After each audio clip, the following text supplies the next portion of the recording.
Hello everybody and welcome to Ringside Reality, episode 21. I'm your host Jonathan Lilly. I'm here with Chris White. What are you at? And another week in wrestling and we're going to talk about. And should we tell people what "what are you at" means, so that if they're not from Newfoundland? I guess so. What are you at? What are you at? It means I don't even know what it means. Hello, I suppose. Well, I guess it will. Or no, what are you doing? I guess. Yeah, what are you doing? Yeah. So what are you doing? But it's not what are you at. I spelled like in different words. It's whatia, which is like WHATTAYA maybe. I don't even know. And then at question mark. And that's basically the way of saying. Like it's even hello too, I guess, because even when like you pick up the phone, I can say like what are you at, which is basically like my way of saying hello. But it also means like how are you doing? I guess in like mainland. How's it going there, bud? Bud. Like hello there, bud. Yeah, like if you were in Cambridge, you'd be like, holy fuck, bud, how you doing today? So it's like that version of so what are you at? Which is like one of the many sayings from Newfoundland that nobody else knows worldwide except for people from Newfoundland. Yeah, when I was in Alberta, a lot of times I say it to people and they'd be just like, "What did you say to me?" Like, "What are you at?" Or like, did they say "guy" at the end of their sentence? Guy's not a big. I've heard a couple of guys say it up there, like, "Hey there, guy." They says bud. They do say bud up there as well. They're like, "Hey there, bud." Well, bud is like pretty much once you get out of the not the Atlantic provinces, but Quebec, because Quebec's all fucked up. They're fucked in the head anyway. Let's not even get into that. But once you get to Ontario and go like west, everybody says bud. But a lot of people say bud. Like, oh, how's it going there, bud? I'm like, bye. I don't know what the fuck that means. Like, bud. So sometimes, I can remember a couple years ago, Johnny came here for a bachelor party. Well, he didn't come for the bachelor party. He came for just a random visit. It was the first time I seen you in like 6-7 years, I think. Yeah. And I happened to be in a wedding, which was the bachelor party, so it was all people from Ontario, like 16, 17 people from the mainland, as we call it, in Newfoundland. Anyway, I'm around all my mainland friends or whatever, so a couple of times driving up, like, I hadn't seen Johnny in like 6-7 years, and he's like, you know, and on the way up, I'm like, oh, you know, I'm listening to Neil Diamond, and he's like, you changed, man. He's like, because I'm rocking fucking the End Dimes, which don't you ever talk bad about fucking End Dimes. But we were rocking some Neil Diamond, and it was a nice little drive up, and then I kept saying, remember, I was like, come on, bud, and you're like, oh, buddy, don't you ever, you're like, who are you? Yeah. After 6 years, I'm rocking Neil Diamond and saying bud, and you're like, okay, it's not even the same fella I grew up with, I don't think. Bud. But that's the old story of me and Johnny. It's not even really a story, I guess, but we went from what are you at to bud and guy. Well, it's just a way to end a sentence. Bye. I either start a sentence with bye, I don't know what to say, or I end a sentence with I don't know, bye. It's like, well, I guess like all the Americans would have heard it from like South Park. Remember the South Park movie? Oh yeah. It's like, I'm not your buddy, guy. I'm not your guy, buddy. Like that's sort of what it is. Like everybody's like, is your buddy or guy or bud? You just get really mad, I think, when people say bud because you're a fucking Newfoundlander. Well, it just sounds so like, I don't know, fake to me. Like, hey there, bud. I'm like, what is that even? Or hey there, guy. Like, you're a fake piece of crap. Alright, what? You just generalized a whole population, I think, did you? Yeah. You just called one of our listeners in Ontario a piece of crap. Well, if you say guy or bud, then you're a piece of crap? Well, I don't want to be friends with you. Alright, well, I guess I'll stop saying bud. So, anyway, wrestling is what we do on this podcast. This is what we talk about. We talk about the wonderful, exciting world of WWE, TNA, ROH? No? Not ROH? We talk about New Japan a little bit sometimes. And New Japan maybe sometimes, but usually because, well, wrestling is a monopoly these days and Vince owns wrestling. That's pretty much what we talk about. But there was some stuff that happened this week. Well, especially with TNA going under and stuff. Well, they're being sued by like fucking the 3 Jewish lawyers fucking in Manhattan somewhere. Like they're sued by everybody actually. Like the state of Tennessee. Well, TNA, we've talked about TNA, so anyone who listens to the podcast knows the wrestling organization TNA. They got Billy Corgan, former, or still, I guess, currently Smashing Pumpkins frontman, I don't know what they're doing these days, but I think he's still a frontman for Smashing Pumpkins. I think they put an album out like last year or something. I think. Yeah, I don't know. They're still on the go. They're just, I don't know. They're not relevant, but which I actually don't mind Smashing Pumpkins. Like they had some good tunes back in the day, I guess. Yeah, he is a huge wrestling mark and got involved in TNA, and everything seemed to be going okay. He got put to creative, and I guess he started getting more power and start gaining some more. Every couple of weeks, it was like, oh, Billy Corgan's doing this now, and now Billy Corgan's doing this, and everything seemed to be all right by it. I don't know what happened in the last few months, but everything started going south for TNA. Like, there's rumors that like this final deletion backyard thing is only because they can't afford to rent the arena that they put the pay-per-view off in, or the TV show, like the Impact Zone. So they're basically doing a goddamn backyard wrestling show because it's cheaper, which is super sad. Like, but Billy Corgan is suing TNA now. I don't know why he's suing TNA. Like I said, I thought he was in TNA's good books as of last month. And now the state of Tennessee is suing him too. So what the hell is TNA doing? Somebody else is suing him too. One of their ex-employees is suing him because he said they took money from him, and now he's in trouble with the IRS. So I know the state of Tennessee is suing him because of tax fraud or something. Is from what I read. The Billy Corgan thing, I was kind of confused. I read it over and over, and now I know he has a restraining order against Dixie Carter, and he's suing TNA, but I think it's mostly because.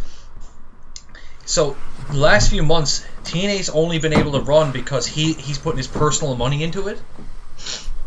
Good decision. And I think, like, there was some kind of agreement where if he put his money in, then when the time came to sell TNA, he'd get the first bid on it, and he could buy it up first. And I think they sort of went back on it, and they didn't offer to him or something like that. Now he's suing him because of, like, a breach of agreement or whatever. And I was reading the other day that the Fight Network has actually like bailed him out. Now I don't know if this is actually true, but as far as I understand, this is what I read anyway, was that the Fight Network has paid back Billy Corgan his money and is funding TNA for the next few weeks or till the end of the year or something just to keep him on TV.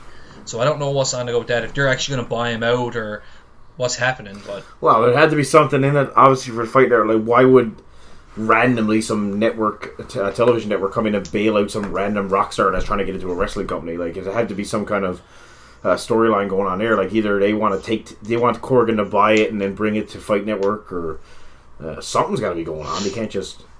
It wouldn't just, unless he knows. Like, well, Billy Corgan's pretty popular, I guess. But a lot of people know. Maybe he knows the guy from Fight Network, and I don't really understand it, man. Like, I mean, that's the good thing about wrestling is it's fake, but there's so much real shit that happens behind the scenes. And there's no answers on any of that. I don't know what's going on with Corgan. Well, I know. What was it? Tennessee was what? Tax fraud? Yeah, some kind of tax fraud. Something about they were running shows in Tennessee or something. They didn't pay the correct taxes or something. I'm not sure. Well, that was a big lawsuit too, wasn't it? That was in the millions, wasn't it? Yeah, something to do with something to do with tax fraud. That's all I know. That's what I read. I know WWE's off the table. Like, they don't want nothing to do with it anymore. I think that from what I read is that Vince is waiting for this all to go south, basically for them to screw themselves, and he's gonna swoop in and like pick up the pieces and buy it for next to nothing, like the tape library anyway.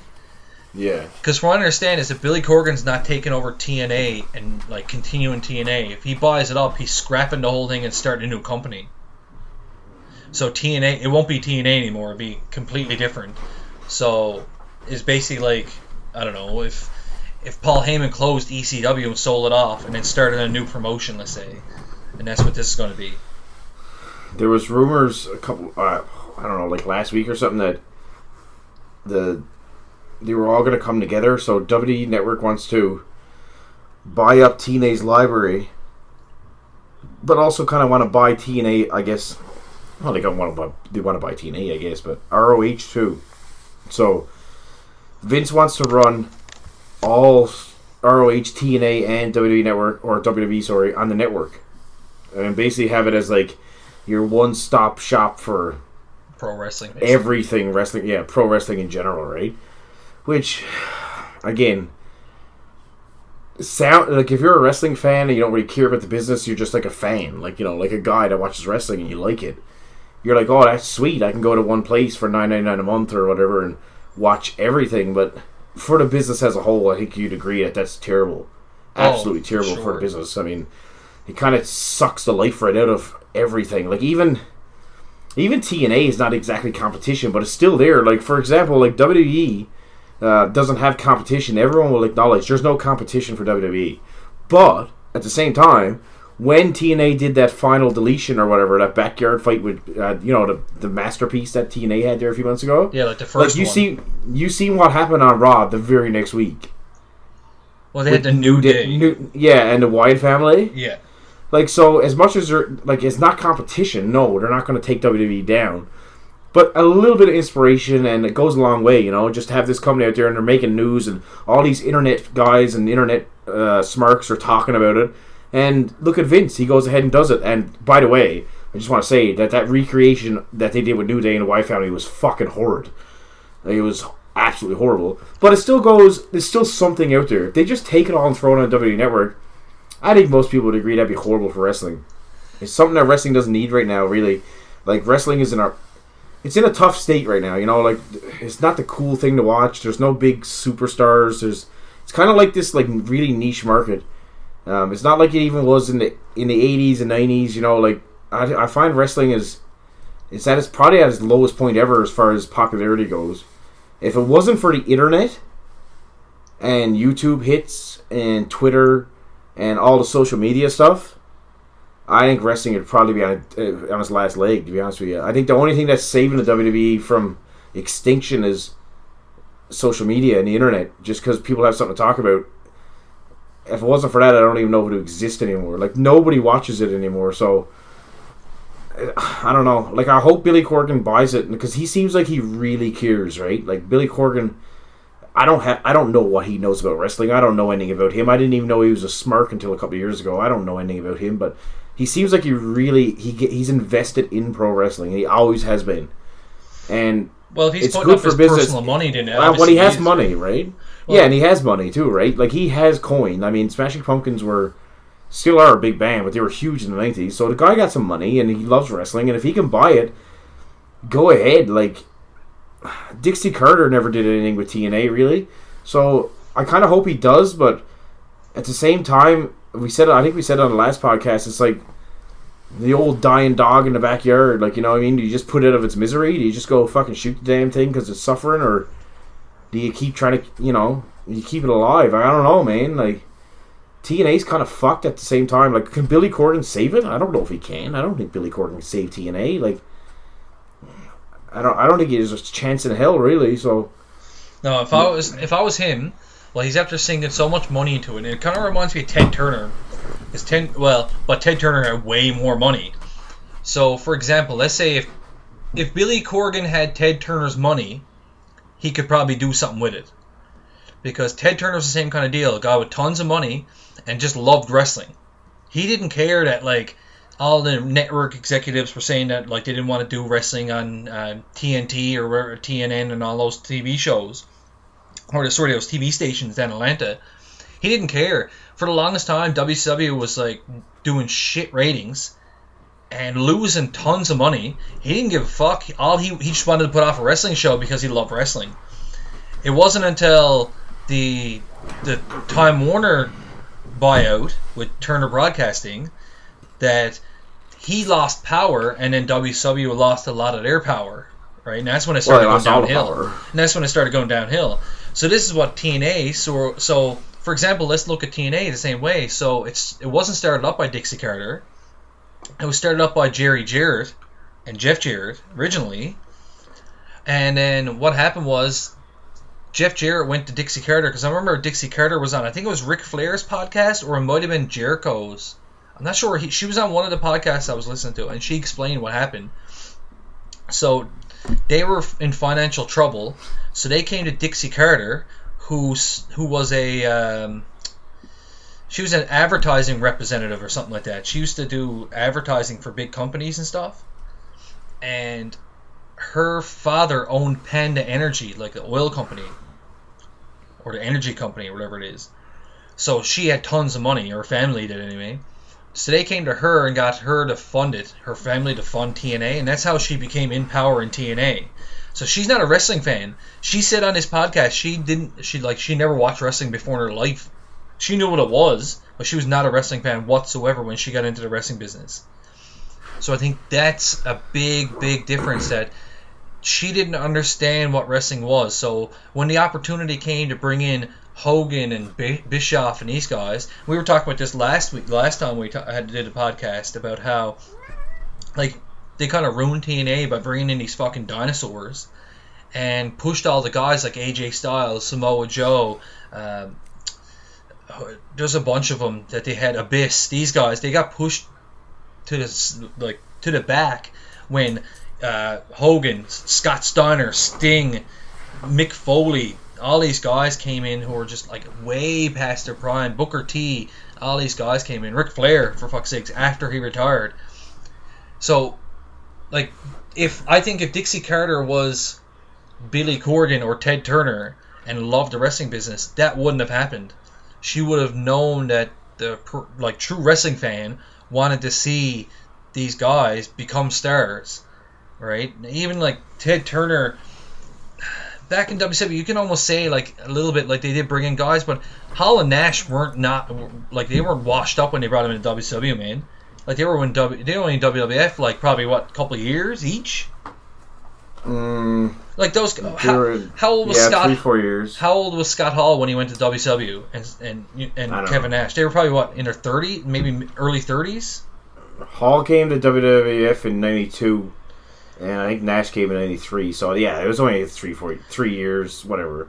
But like they were young guys. They were young guys coming into a new company. There's only really, but the difference is, and it's only one difference really. The reason why WCW made it back in the day is because there's one thing in television that counts, and there's only one thing, and it's ratings. And if you don't have an investment in the show that's on your station and it does poor in the ratings, you will drop it. And Dixie Carter doesn't have this, and Billy Corgan doesn't have this. There's one thing that Ted Turner had. It doesn't matter what Saturday nights or Saturday morning not Shotgun, but the Saturday morning WCW show. It doesn't matter what Thunder did. It doesn't matter what Nitro did. It doesn't matter what NWA did, even when he first got it. It didn't matter because he owned the network, and he owned it. It was his. So he can get the ratings for a Saturday morning show and it come in at like a 0.8. Any other show would be cancelled. If Billy Corgan owned it, if Dixie Carter owned it, it'd be gone. It'd be done. It'd be like, fuck you. Like it's on Pop TV. If you do a shitty rating, you're done. Ted Turner owned a station, which is almost like an anomaly. That will never happen again, where a wrestling fan, so to speak, which I think he just wanted to take Vince McMahon out personally. I believe that there was something that happened between those two. He even said sarcastically, I'm getting into the wrestling business, as kind of like a mock almost. And he had it in his fucking heart to take Vince down. He wanted to take him down, but he owned the network though. So if WCW was owned by anybody else when they bought NWA in I think 88, 89, whenever they bought it and officially became WCW, you gotta understand that it would never have lasted till 95 to Nitro, to 96 to 97. It would have never had a fucking chance. It's only because Ted Turner owned CNN, owned TBS, owned TNN, that nobody was going to walk in that office and say, this show is doing poor in the ratings. And even if they did, they would say, we're sticking with it. We're going to keep going. We're going to see what it does. And for 6 years, they did no ratings until they got to Nitro in 95. And that did shit ratings too at first, but he stuck with it. So it's kind of hard to compare Dixie Carter and Corgan to Ted Turner because he owned the goddamn station. Like, that was his fucking show. So it's like, who else could, these days, like, what's the comparable? Yeah, like, you could be a goddamn billionaire. Billy Corgan could be a billionaire, and he could buy TNA and put it into fucking Alamo Dome somewhere. But if you don't have a TV contract, and if you're not Dick Ebersol from NBC, or you're not fucking, well, the guy douchebag from Fox got fired, but if you don't have the network backing you, if you don't produce the ratings, you're gone, and without a TV show, you're nothing, and you're not competition. So it was kind of one of those things where I guess they got lucky, maybe, that Ted Turner just wanted, either because he liked wrestling or either because he wanted to take Vince McMahon out for other reasons, personal reasons, I don't know. But they got lucky. And that whole thing that happened in the 90s was basically based on the fact that there was this goddamn billionaire that owned his own TV station, and no matter the consequence, would do it anyway. So now in 2016, like, what do you do? Right? Like, I don't know where to draw a parallel between the two, because it's just Dixie Carter's a fucking nobody compared to Ted Turner, and so is Billy Corgan. But I mean, I think the problem is nowadays there's too much recreating. They're trying to recreate what happened, and that's not the way to go. So Dixie Carter tried to recreate WCW, I think. So this is what I'm getting at, a kind of deal. Like Jerry Jarrett, if you watch the beginning of TNA, like when it started, you used to watch it back in the day. You said like 10 years ago, whatever. Oh, I was Big Mark for like in 03, 04, 05, stuff like that. Yeah. So that's when I first started, and you had like the X Division matches and this kind of stuff. But then once Dixie Carter started to become more of a prevalent role in the company, come out and show their face and stuff, that's when Hogan and Bischoff came in, and it's almost like you said, like they came out and they said, we're gonna put the show on Monday night to restart the Monday Night Wars. Remember that? And it lasted like 2 weeks. I do remember. Who wants to You shouldn't want to recreate. You don't want to recreate anything. They should basically be like, you know what? We're going to do our own thing, and if it becomes something, then good.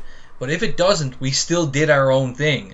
You know what I mean? And I think that's what happened to WCW. Like you said, Ted Turner wasn't going to shut the show down just because it did bad ratings. They weren't going to be like, oh, we're going to copy WWF. He was like, just keep it going. You know what I mean?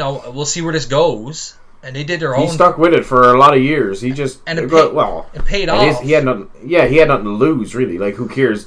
On a Monday night before Nitro, but on a Thursday night or a Saturday morning in that time slot, he could throw anything against the shit at the wall, and it probably wasn't going to stick anyway. It was just going to be some random ass show getting like a 0.89 rating or something. So he didn't care, and then he stuck with it, and it worked. But I agree. The whole thing is don't try to recreate, which is what you're talking about, versus make something new. And TNA, I thought anyway, and I haven't gone back and watched any of the TNA's original stuff, I will be honest, in fucking 14 years or something. But when they started, they had something new. Like, it seemed different. Just right to the very fucking... The bottom line of it had that octagon ring or whatever they got. The 8-sided ring or the 6-sided. The 6-sided ring or whatever. Like, that was weird to me. And they had, like, a bunch of these young guys that were super talented. And everything was about, like, kind of wrestling, and it was a weird kind of ring, and it was a small environment. Like, it wasn't in these big arenas where, like, it was almost like a throwback to ECW, but without the fucking trash cans and without the fucking, all the weapons and everything. It was just kind of wrestling, right? And it worked, I thought. And I thought they were kind of getting their own kind of market going, and people knew who they were, even casual fans. Like, my friends from that era who were just regular casual fans knew what TNA was. And then for some reason, they got off track. Like, in 2007 and 8, they just... I don't know if they wanted to get too big too fast. They didn't want it to grow organically and just let it, like, you know, like, just let the seed grow. They kind of just went, alright, let's just try to make it big right now. And they brought in all these old fucking has-beens. And they went downhill, but... in my opinion, I don't like to say it. I don't want wrestling to be, like, a monopoly, but... It should just die. Like, I don't think there's any... Like, honestly, I don't think Billy Corgan fucking... I don't know. There's nothing to save it, man. I think it should just end. It's painful, almost. Like, it's become something that is actually painful to fucking read about and painful to watch. As you see this company every year just beg and get desperate and more desperate. And it's at the point now where, I mean, everybody and their fucking grandmother is suing them.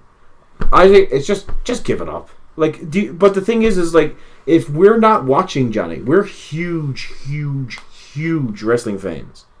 If we're not watching TNA on a weekly basis, then who the fuck is? Right? Like, I mean, you obviously know that they're not doing something right, because we don't even watch the show, and we're huge fans. We do a podcast on wrestling, and we don't even watch the show. We watched it twice this year because of Matt Hardy, and it was a fad that came, and it was Matt Hardy, and we all watched it, and it was funny as fuck. But we don't even watch the show, so, like, how can I advocate to keep something going when, as a huge mark and wrestling fan, I don't even watch it myself? Well, the thing is, too, like, talking about being creative and just original, the one thing they've done in the past, 5 years that's been noteworthy that people have been talking about is Matt Hardy. And guess what? Yeah. It's creative and original. There's no other character like it in wrestling. I don't even know what it is. And it's good, right? And if the whole company was like that, if they did their own thing, and because I read a thing today and it said what was it? 8 things that TNA had, but dropped. Like, you know, good things they had, but they just got rid of it. And they were talking about the Knockouts division. You remember about 5 years ago, they had probably the best women's division in the world. You know what I mean? No. Their shows were basically a women's division. Like, they had deadly women wrestlers. They just put off good women's matches and shows and stuff, right? Now I'm talking about after Charmel and that whole debacle with that. But like around the time you had Gail Kim, Mickie James, Awesome Kong, Angelina Love, all the like these girls, right? But then they just dropped it. Now they got nobody really. Maria, you know, is it still there? Yeah, she's with Mike Bennett, and just it doesn't. I don't know. They just totally dropped the ball on it. You know what I mean? The X Division. One of the best things going for the TNA was the X Division. Dropped it. It's almost non-existent at this point.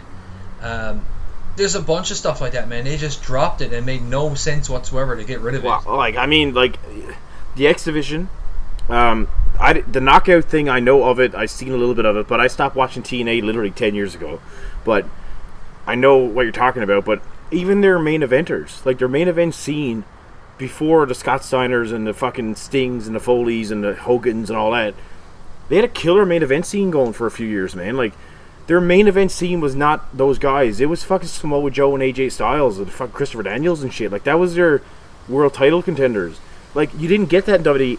You got to keep in mind that at the same time that TNA was pumping out Styles versus Daniels in the main event, which they have, or Styles versus Samoa Joe, WWE was doing fucking Triple H's Reign of Terror, like, at the same time, which is just basically the same crap that's been fed down everybody's face. Even back then, that was old. That just shows you how old that is. So they had something going there too, and I don't know, they stepped away from it. I really don't know how to explain it, man. I guess it's Dixie Carter. There's a lot of scandals too with Jeff Jarrett and stuff. Like, there's a lot of stuff that happened with him and Jerry Jarrett. I don't know the whole story behind all that. Like, it's just been the whole organization has been a mess for like 10 years. It really has. Because they did a lot of shit. There was a lot of shit back then, too. I mean, I've read some... And like I said, I didn't really watch it. I've never been a big, huge fan. I know the guys. I've watched some of the shows. And I watched it a little bit here and there. But I've never been to kind of like sit down and watch it week after week after week.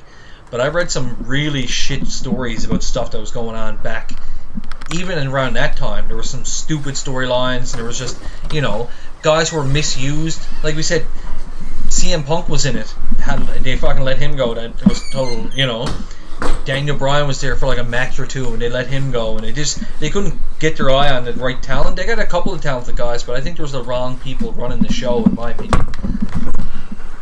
Well, I guess we can go from TNA, which is a horrible shit show, to WWE, which is not a shit show. Semi-horrible shit show.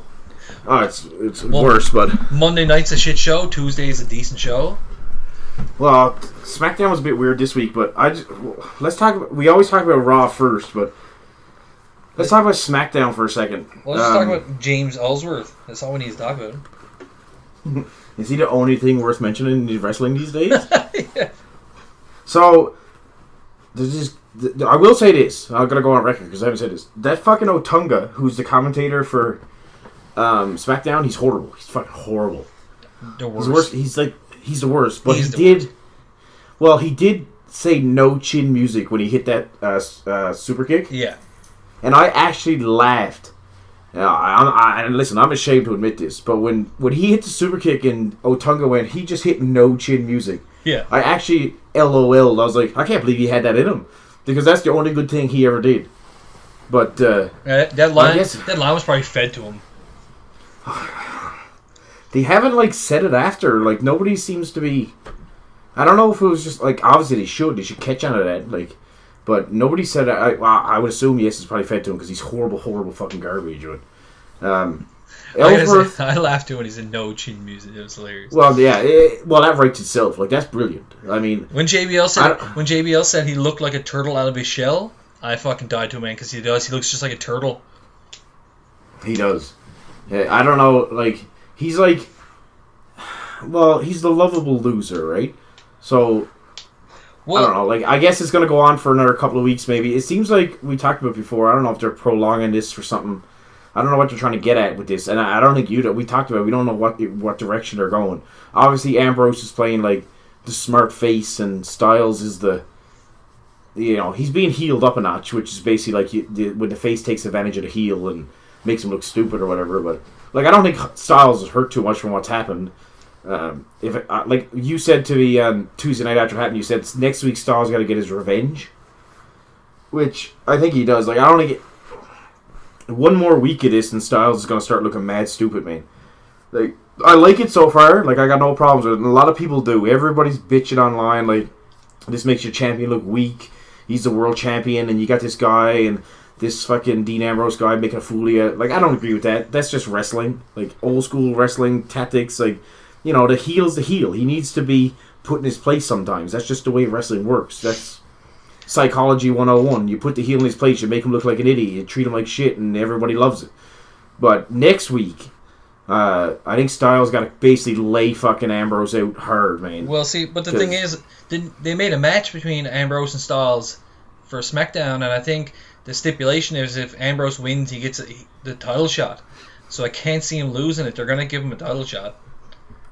When, though? Survivor Series? Yeah, so, well, that's what, I don't know if it's for Survivor Series, but they said he gets a shot at the title, so I got a funny feeling that possibly Ellsworth costs AJ Styles the match. Ambrose wins, and then Styles, like, beats the crap out of Ellsworth afterwards, kind of gets a bit of revenge back on him. That's what I would do.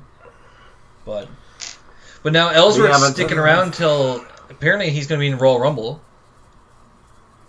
Well, his shirt is the #1 bestseller on WWE.com. Well, Pro Wrestling Tees got one too. This week. Pro Wrestling Tees got one too that says, any man with two hands has a fighting chance, or something like that. Now, that's true. That's a true statement. It's like, like Ellsworth thing, it's fucking hilarious. It'll come to an end shortly. Like, he's over, and you gotta ride with it. I mean, for now. Like, God... You can't really go... Wrestling these days is not designed for drastic... We talked about this too. Like, it's not designed to have drastic things happen because the internet is so prevalent in wrestling that you can't do something silly like you used to. Like, like back in the day, you probably could get away with putting the belt on him for a week and then Styles win it back on SmackDown the next week.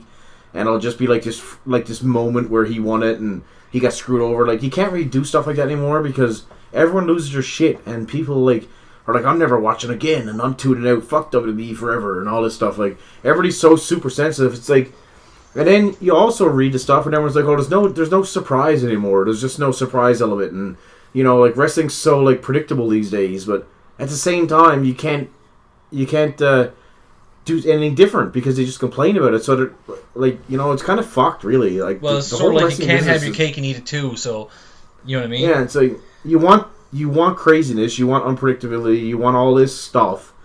Because everyone's like, bring back the Attitude Era, that was the best time ever. But then, when a guy like James Ellsworth, who is over, and listen, I'm not advocating to put the belt on fuck James Ellsworth. Like, I'm not saying that's a good idea.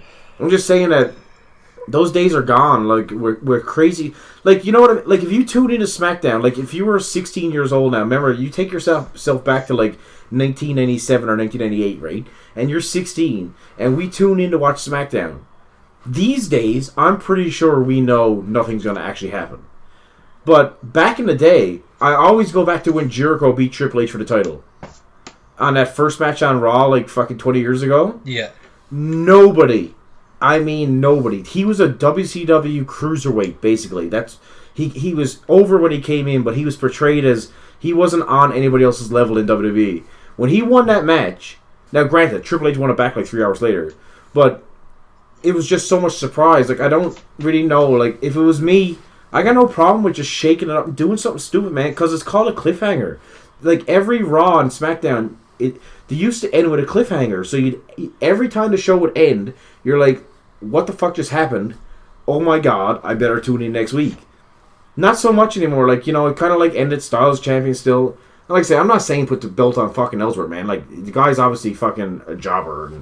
But, I don't know. I kind of like... I'm an internet fan, and I'm all about, like, reading inside the biz, but I still got that old, that's that part of my heart that wants to see, like, the crazy shit. Like, we grew up watching it, man. Like, we're from the era of the 90s and early 2000s when anything could happen. And I said to you as an LOL, I'm like, fuck, put the bell on Ellsworth tonight. Who cares? Like, what do you got to lose? And I know it would never happen, but am I just a merc, maybe? Like, just that guy that thinks there's still a chance? You know what I mean? Like, I guess I am what they want me to be. I'm that guy that tunes in hoping there's a chance that fucking James Ellsworth's going to win the goddamn title on SmackDown tonight. You know what I mean?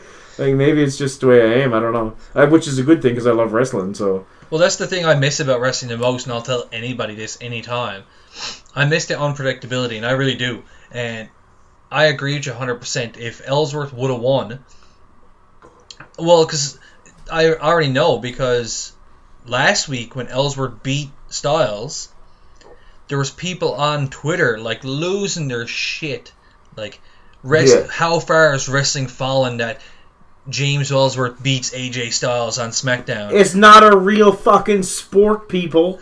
Yeah, I know. And I was like, you do realize that this is a story. That's like watching Game of Thrones and being like, oh my god, how shitty of a show that just killed off this character. Listen, it's a story, man. It's just a story. Like, stories have ups and downs, and there's got to be it ain't real drama. Well, because it's a story. It's a TV show.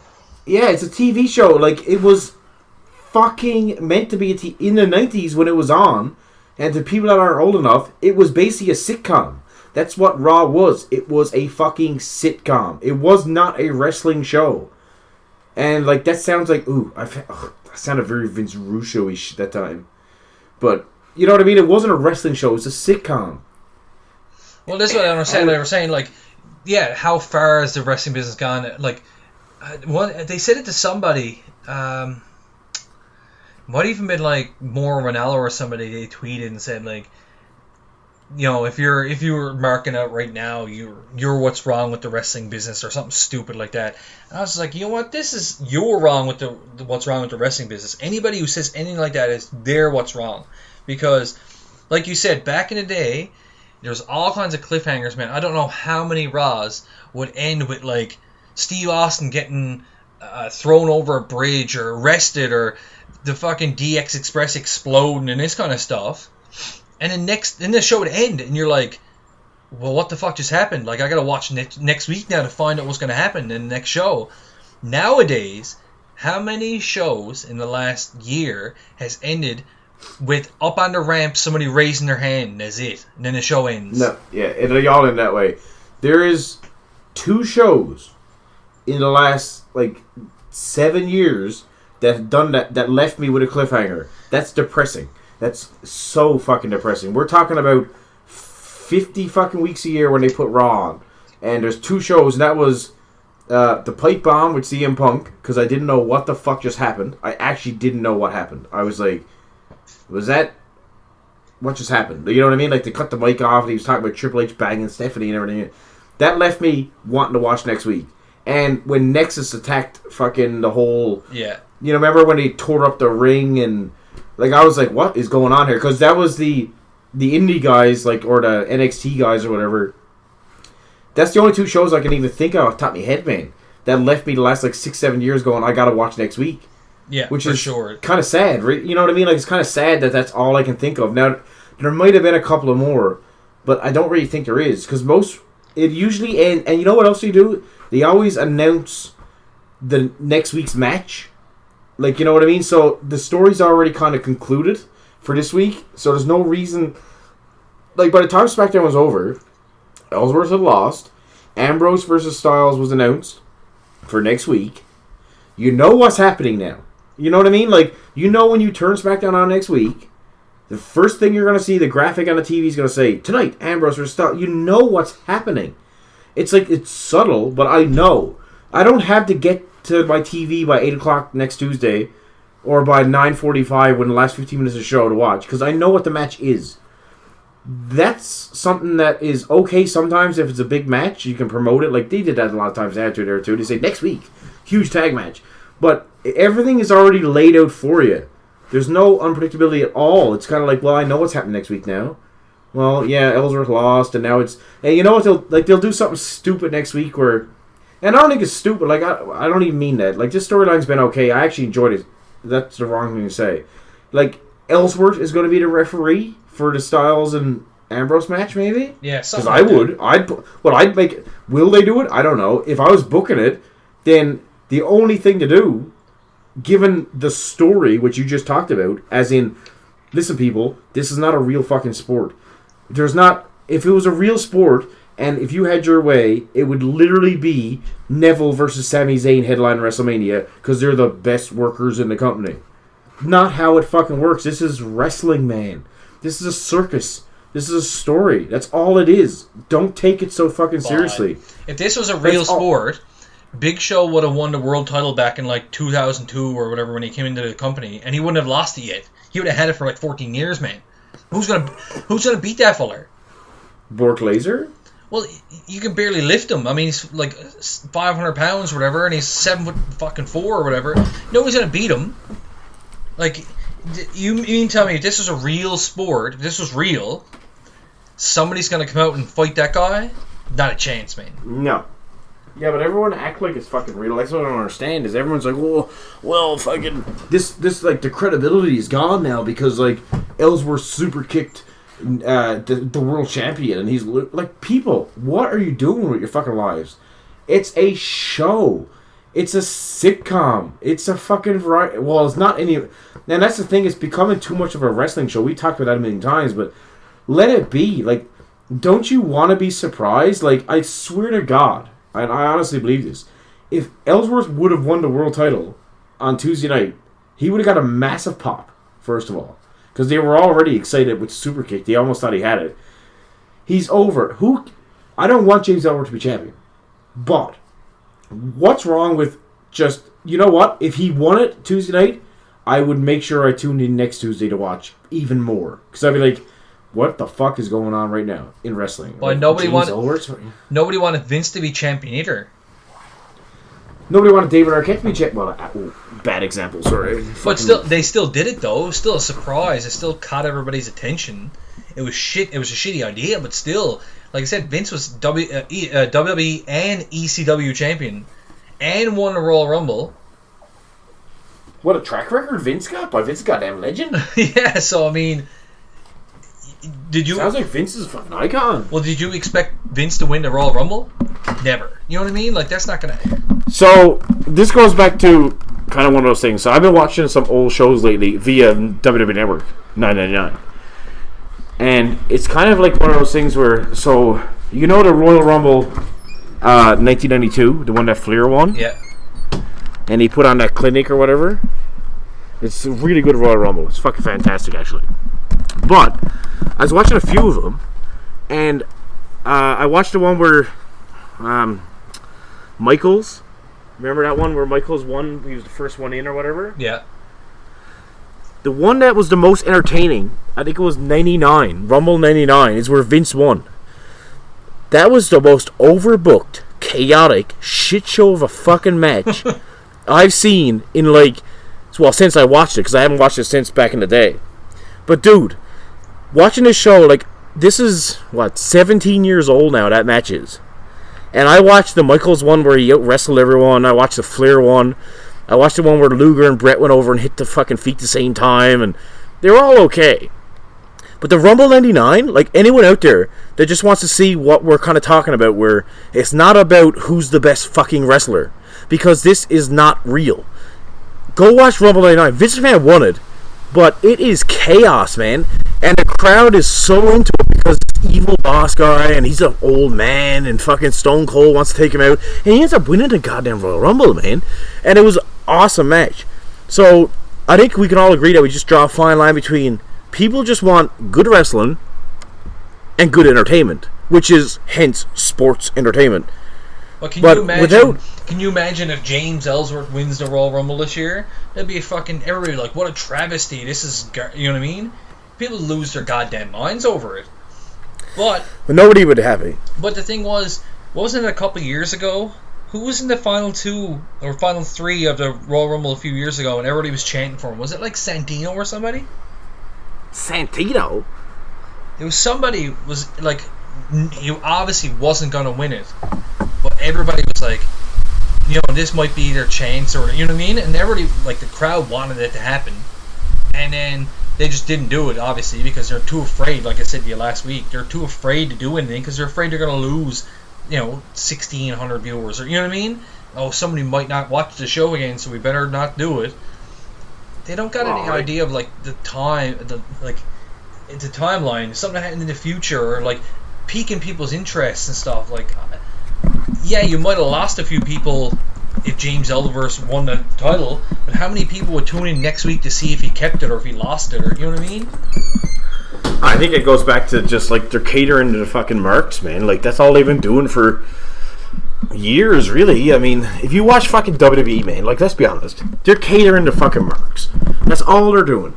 Like everything on that TV show is, aside from like if you watch Raw, aside from Roman Reigns being shoved down your fucking throat and Braun Strowman squashing someone, the rest of it is Merc City. Like the whole show is just catering to marks. That's why they're getting a 1.6 fucking rating. Well, because I honestly, like, I watched almost every Raw since it's been on TV. There's not many. You've probably watched all of them eventually. Well, yeah, I've watched all of them eventually, but like on like Monday nights, there's times like I've been out and come home to watch Monday Night Raw. You know what I mean? And in high school, I used to stay up until like 1:30 in the morning on a school night, on Monday night to watch it. Get up 4 hours later and go to school. But I honestly hate the show right now. Like, and I know we shit on it every single week, and there's a reason why. And I mean, we're, like you said before, we're huge wrestling fans. So if we're shitting on it, if we're shitting on Raw, it's got to be bad. I can only imagine if, like, you're a casual fan, let's say, like my wife, who doesn't really like wrestling, but she watches it because I do, and she knows some of the wrestlers' names and stuff.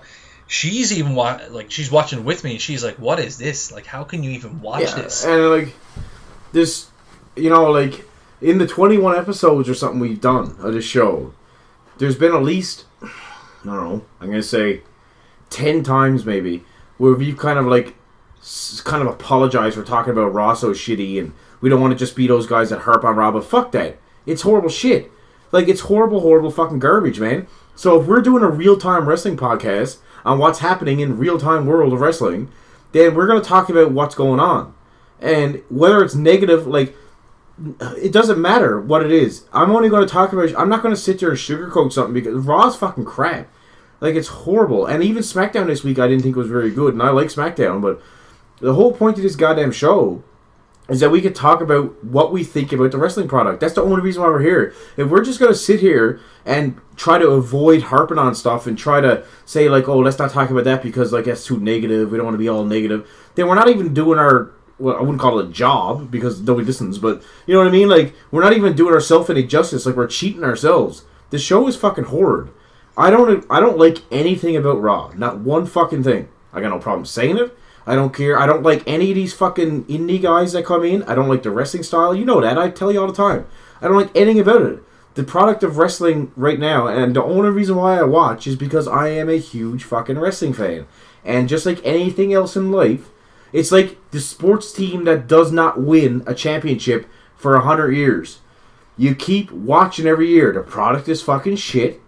The Chicago Cubs might go to the World Series this year. They haven't won in 100 years. But 100 fucking years, a century since they won the World Series.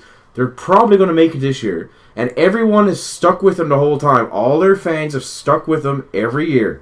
Same thing with the Blue Jays. Go 25 years without making the playoffs. You stick with them. Same thing with wrestling. I watch it because I love it. Do I like it right now? No. I don't even like the fucking in style or in ring style of wrestling right now. I don't like it. In my opinion, I'm in a huge drought right now. Like, I'm in a fucking...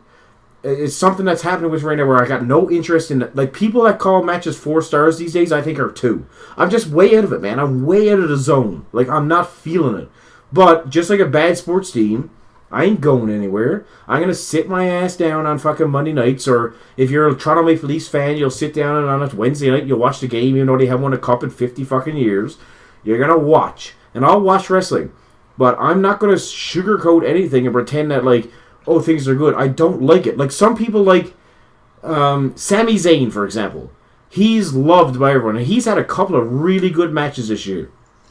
But, for the most part, I can't fucking stand watching him wrestle. He could get hit by a fucking bulldozer, wouldn't feel it. Every move counts used to be the old saying. When you're in a ring, everything you do has a purpose. That kind of goes out the window when you're doing 60 fucking moves a second and you're killing each other and you're hopping back up. The whole thing, this is the philosophy. I don't agree with it. Like, everything you do in a ring, if you're telling a story, means something. Every move. Every punch, every kick, every turnbuckle, every fucking off the ropes, you're telling a story. It means something. Watching wrestling today, it doesn't mean anything. They're just a bunch of guys going out there fucking wrestling. They're just flopping around like a bunch of fucking retards, man. And I don't like it. And I won't make any bones about it. And it's not about the fucking promos, really, because I was always a wrestling guy. I was never really a promo guy. I don't even like The Rock that much. I never did. Like, he was a good wrestler or entertainer, but I didn't really care too much for him because I was always a wrestling guy. But I just don't like the wrestling these days. I know so much about the fucking wrestling product from watching it 25 years that I can't be sold on it. And I don't like it. I just... My opinion is... I don't like Neville versus Sami Zayn on Raw, and Meltzer gives it 3.5 stars. It's 1 star to me. Tell me a fucking story, do some nice moves, or get the fuck out. Like, really, I don't want to see you flipping around doing suicide dives for fucking 10 minutes, and fucking bouncing around doing through the turnbuckle DDTs and shit, if it doesn't mean anything. See, every move counts. My view on that is, like, they call that, well, from what I understand, they call it the indie style. Because if you watch Ring of Honor, a lot of that style is that, right? Now, well, I don't watch Ring of Honor, so that's probably a reason why. Yeah, so, but the thing is, I understand why Ring of Honor is that. Because Ring of Honor doesn't have the millions of dollars of production value that the WWE has. So, I can understand the Ring of Honor as an independent like a wrestling show. It's a promotion, right? An independent one. So I understand these guys go out there, they put off flashy shows and this kind of deal, and I understand that you can't oversell moves in Ring of Honor, because if you do, you look bad because you're overselling it. If you're in an independent promotion, you look bad. It's not good because you're not going to get any more independent bookings. You want to make yourself look as good as possible, right? A lot of times when you're overselling, you're making the other guy look good. So that's why they call it the indie. That's why, like, when some guy gets super kicked and he pops back up again and hits buddy with a DDT, that's where that came from. That's never been done in WWE before, right? Name one time ever. But that's not wrestling. That's the thing. But that's what I mean. You know, that's where it comes from, and that's what. But you know why Ring of Honor doesn't have money? You know why Ring of Honor doesn't become a big promotion? Is because that style connects with like 150,000 wrestling nerds on the internet that like it, not millions of people. That's what I mean. The difference. So now you're taking this style that sells out. Those 250 people in that fucking school gym love it. They love it, and those 300,000 people that watch that on weekly TV on Fox love it. But that's all that'll ever love it. That's as high as it's ever going to go, because it's not. It's just the new generation of indie mercs the last 10 years. There's a reason why that doesn't translate to fucking WWE. Well, for sure, that's what I'm saying. Like, I'm not condoning it. I'm just saying that's where that style comes from. Because you only see it from guys like Zayn. Even Owens does it sometimes. You know what I mean? Neville and these guys. But if you watch SmackDown... Well, all of them, man. The whole goddamn roster. All it is fucking indie guys these days. Well, like, you the watch whole SmackDown. roster. You watch SmackDown, you see, like, Ziggler and Miz. That's different, right? Ziggler is one of the best sellers in the company. Now, there is times when Ziggler got kicked, knocked down, gets up, kicks somebody, and that kind of deal. It works sometimes. I'm not going to say it never works. It works Nobody's sometimes, perfect. right? Nobody's perfect, right? Like, that's not going to happen. But when you overdo it, when it's happening in every match or every second match, then it kind of loses its luster. We said that before. That's like the false finish. False finish is dead. If every match has a false finish, then what the hell is the point of it, right? But even like Styles, like the older school guys, I find can pull it off a bit better, right? And I agree with you some ways, and some ways I don't, because I kind of like... I don't like the style in WWE right now, but I like the independent style a little bit, because I can watch Ring of Honor New Japan, and I find it entertaining. But the WWE is if you're an independent guy of New Japan and ROH, take out the storylines for a second because they suck and the promos, but you should be jizzing your goddamn pants over WWE right now because that's all it is. Yeah. There is no story. It's all independent. You watch Raw, it's independent wrestling matches. Nobody knows what the fuck they're doing. They're just out there flipping around doing fucking moves. Like, that's what I don't get. Is like, if you're a fan of indie wrestling, shouldn't this be like the cream of the crop for you? Because that's all. The whole show is littered, literally, with independent wrestlers and guys that came from the indie scene and learned the exact way you just said. Which, listen, I don't respect them any less for the way they wrestle. It's just, simply put, not the way you fucking wrestle. Your idea, what you just said, which is, by the way, 100% fucking accurate, that in the independent scene you have to wrestle for yourself, that's all fine and dandy, man. But it takes two to tango. It's always taken two to tango. And to pull off a good match, you need two guys on the same fucking page. Name me one great match ever where one guy was doing one thing and the other guy was half asleep the whole fucking time, didn't even give a fuck. It takes two people to pull off a great match. So all these indie guys going out, I gotta get my spots in. I gotta do my spots. I gotta get my DVT in. Oh, we got 5 minutes. 5 minutes, we gotta do this, we gotta do that. That is not even... I mean, it might be these days, and I guess that's my disconnect with wrestling. That ain't a fucking wrestling match. It's not. When I see Sami Zayn versus Neville, dude, that ain't wrestling. Like, it's fun and it's wild, or whatever people call it these days. To me, it's nonsense.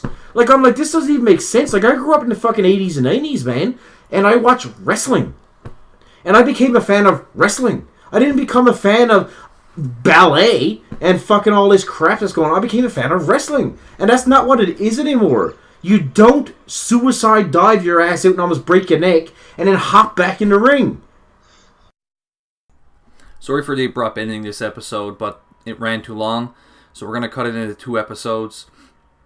Part 1 and 2. I'm going to upload part 2 tomorrow. So stay tuned for that.